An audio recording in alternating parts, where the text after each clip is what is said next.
आप सब जानते हैं कि डॉक्टर भीमराव अंबेडकर एक कितना बड़ा नाम है कि वो यहाँ से भारत से पढ़ कर के जर्मनी, इंग्लैंड, अमेरिका, सारी दुनिया में अध्ययन करके आए। तो उनका एक्सपोजर बहुत ज़्यादा था, बहुत देश देखे, बहुत सारी संस्कृतियाँ देखी।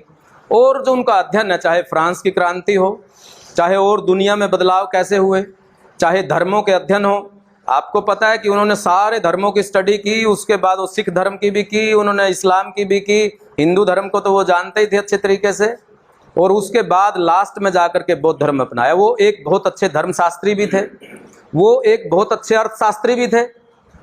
पहले आदमी है जिन्होंने अर्थशास्त्र पे किताब लिखी, शोध किया, अंग्रेजी सरकार का जो करेंसी है उसके ऊपर काम किया।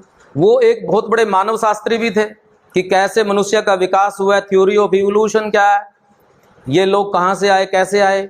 वो एक बहुत बड़े कानूनविद भी थे, जो कानून को जानते थे बहुत अच्छे। उनसे बड़ा कौन कानून जानने वाला था उस जमाने में।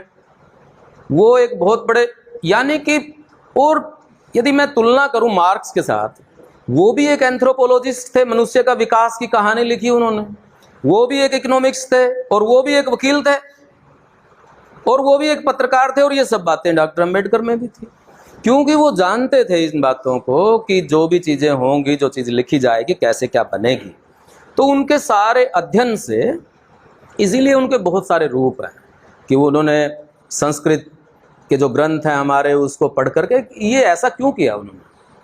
वो इसीलिए कि वो पूरे एक आगे के भारत कैसा होगा, उसमें जो इतनी बड़ी आबादी है जिससे वो खुद ताल्लुक़ रखते थे, जिनको किसी तरह का कोई अधिकार नहीं था, जैसे केसर जी ने सुनाई।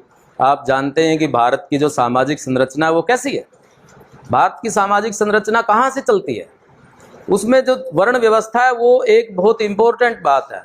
उसी के माध्यम से शताब्दियों तक शासन होता रहा, उसी के माध्यम से सब चीज़ें तय होती रही। और उस वर्ण व्यवस्था में हम सब लोग जानते हैं क्या है कि 4 वर्ण होते हैं। एक सबसे ऊपर होता है, उस पर ज्ञान होता है, ज्ञान की ताकत है। दूसरा होता है उसके पास पॉलिटिकल पावर है। तीसरा होता है उसके पास सारी दौलत है, सारी संपत्ति है। और चौथे पे क्या है, चौथे ने इनकी सेवा करनी है, जो भी हाथ से काम करता है।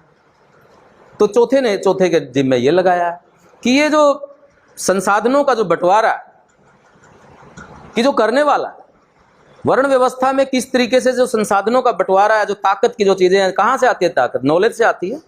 ताकत कहाँ से आती है? पॉलिटिकल पावर से आती है, सत्ता से आती है। और ताकत कहाँ से आती है? संपत्ति से आती है। ताकत का चौथा तरीका कौन सा है? यही तरीका है।